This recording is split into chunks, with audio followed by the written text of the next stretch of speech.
Hello everyone. Today we will be studying your chapter number 7, that is social change, mobile and settled communities. So in this chapter we are going to study about the mobility of people. We human beings are known it has been said that we are highly mobile. Why?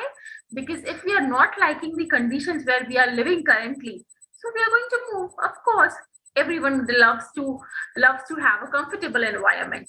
That's why we always move if we don't find the condition according to our situation.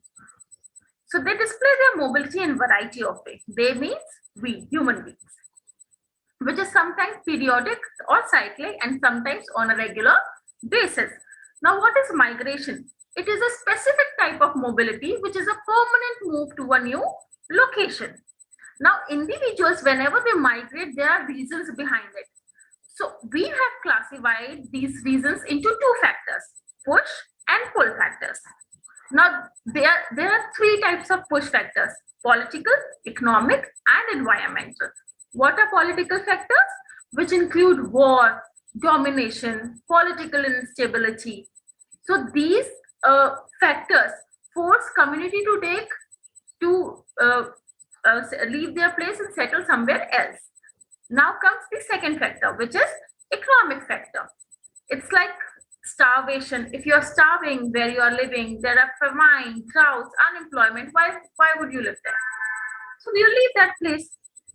Third one is the adverse environment condition.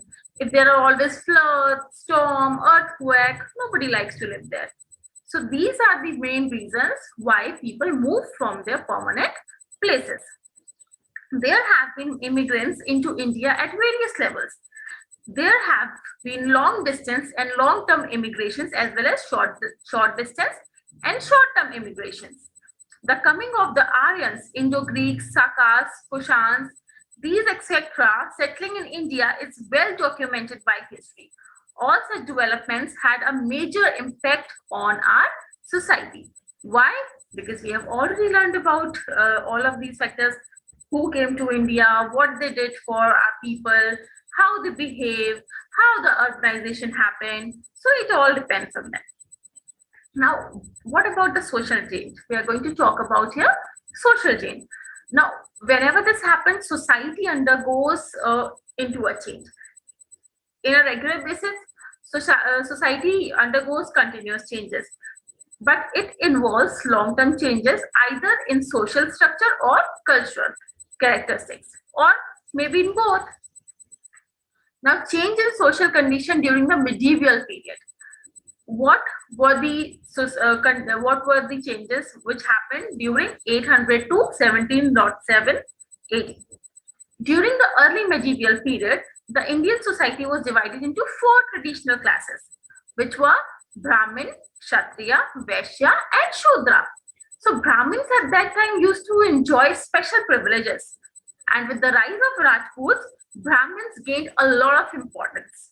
They received tax-free lands, grants, and led luxurious life, which is good for them, but it wasn't good for the other people. We'll study why I'm saying this. They were patronized by the rulers.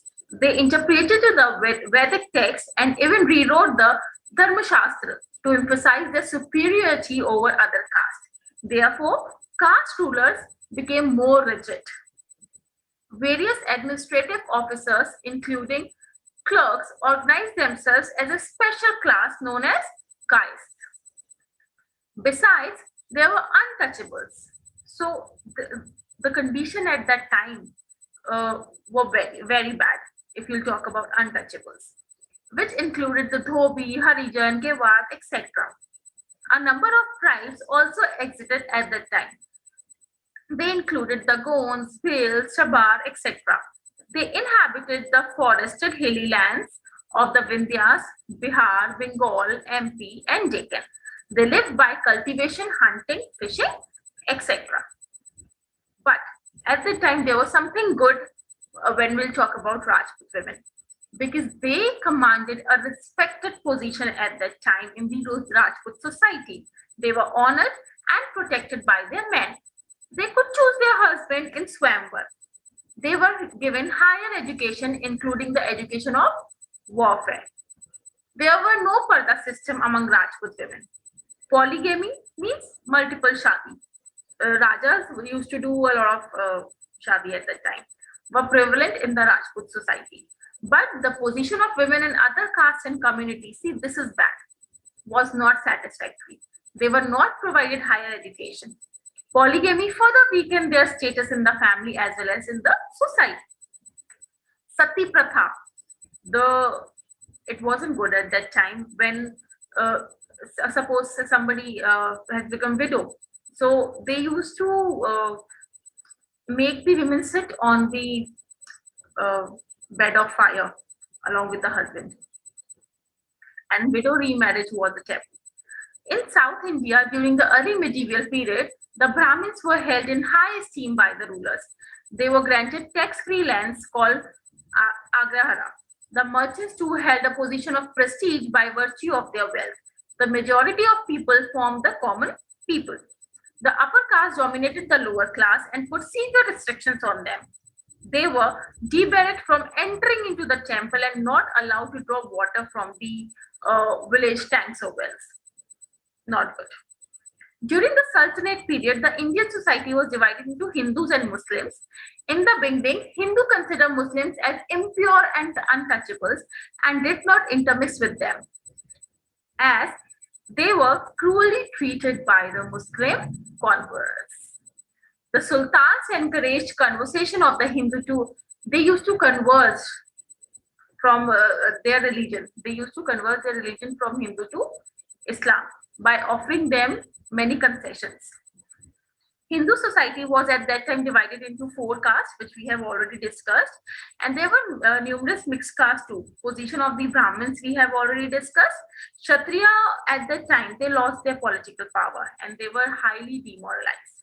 Position of Hindu women, if you talk about in the Sultanate period, it deteriorated. They had no independent status. Child marriage and further system also brought into the condition, and which further degraded their condition. Sati was common but not compulsory. The institution of Devdasis in the temple, particularly in the south, was in existence. Now, slavery was fairly common in those days. The Muslim took pleasure, and Hindu women who were forced to entertain the Muslim court and nobility with dance and music. So, Hindus were not in that good position at the time.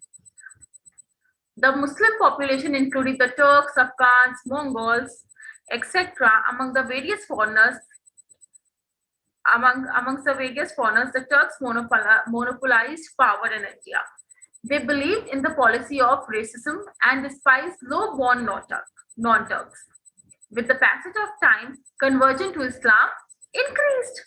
The low caste Hindu particularly converted to Islam because they were not giving it importance. They used to, people used to call them untouchables, so they converted into Islam. The Muslims too had religious differences. The rivalry between the Shias and the Sunnis continued throughout the medieval period.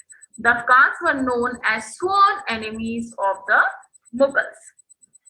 The Muslims mostly lived in the urban areas. The converts mostly belonged to the rural area. The Muslims of Indian origin followed handicrafts and fishy trades in cities. Beside artisans, there were Muslim butchers, water carriers, washers, etc. Royal household and rich Muslim families used to employ domestic servants. War was the most important source of supply of slaves. Prisoners of war, mostly Hindus, were enslaved. Slaves were also imported from Africa, West, and Central Asia. The Muslim women in India occupied a subordinate position and were at the mercy of their husbands, who could marry at least 4 or 5 wives at a time according to the Sharia. They observed strict parda and wore a burqa if they have to. It was compulsory. If they have to go out, they had to wear the burqa.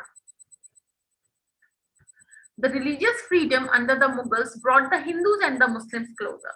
Their dresses, food, habits, language, they were all alike. So they began to influence the customs of each other.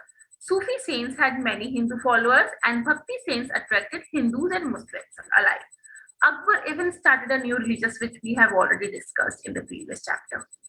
The society was divided into three main groups: the upper class, which included kings, nobles, high mansabdars. The nobles mainly consist of Turanis, Iranis, Afghans, etc. The middle class consisted of traders, government officers, etc.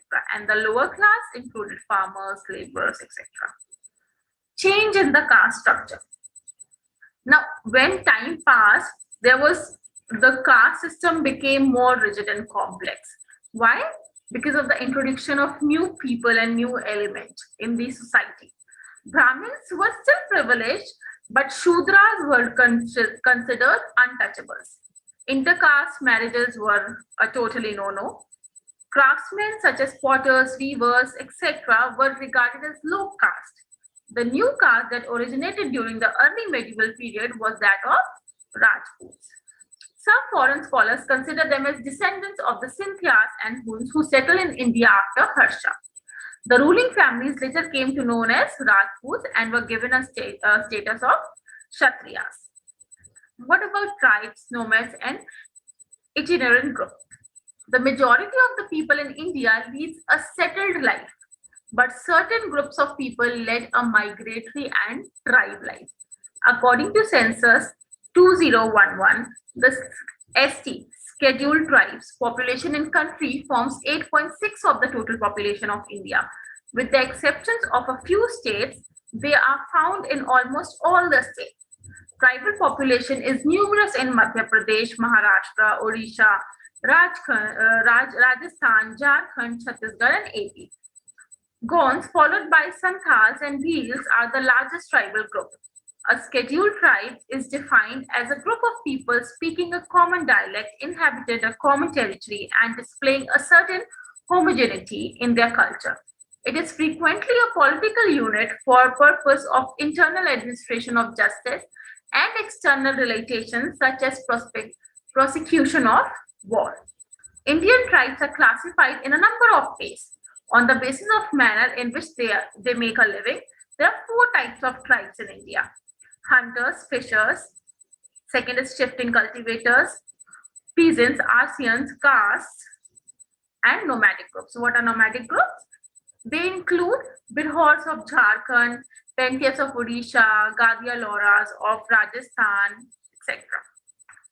Tribes have undergone transformation due to their contact with the neighboring communities.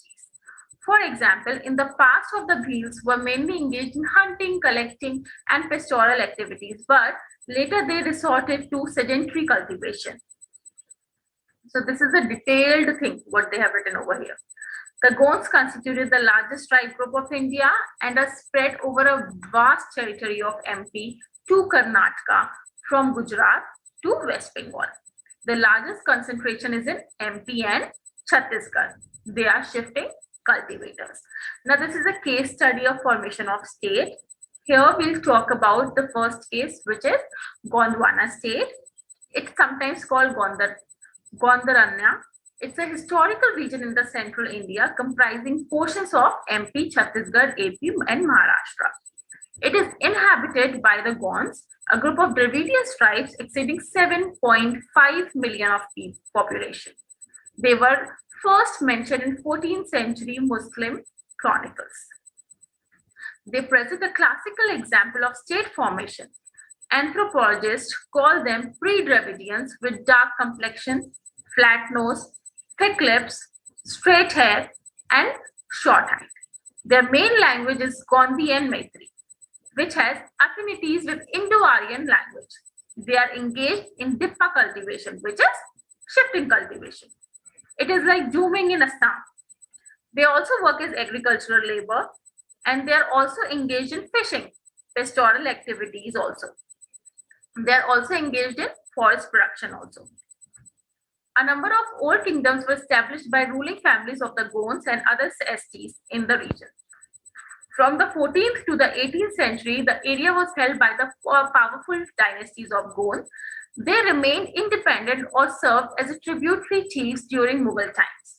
When conquered by the Marathas in the 18th century, the greater part of them was incorporated into the dominions of the Bhonsle Rajas of Nagpur or Hyderabad. Many Gonds took refuge in inaccessible hinterlands and became tribal raiders.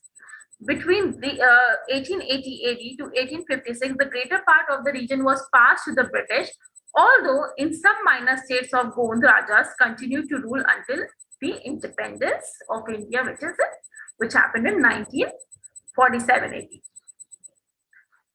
Apart from this, apart from the area which they covered, there were two main centers, which was Deoghar and Chandrapur. The second case which we are going to study today is Ahom. Assam state got its name from Ahom, a tribe that ruled much of Assam from the 13th century until the establishment of British rule. They originated in the Chinese province of Yunnan and began migrating into Indochina from Burma, Myanmar. In the earliest time, Assam was a part of Kamrupa, a state that had its capital at Pragjyotishapur. Now, current name is Guwahati. Assam was ruled by various dynasties, Palas, Kochis, etc. There were constant warfare among these princes, until the coming of the Ahoms in the 13th century. The Ahoms crossed the Patlok range from the Myanmar and conquered the local chieftains of the upper Assam plains. One of the greatest achievements of Ahoms was to stem the tide of the Mughal expansion into the Assam. The Mughals made repeated attempts to conquer Assam. Ultimately, in 1661 AD, Aurangzeb deputed Mir Jumla to conquer Assam. In 1662, he attacked Ahom's territory and Ahom king had to retreat to the hills. The floods and the continuous harassment by the Ahom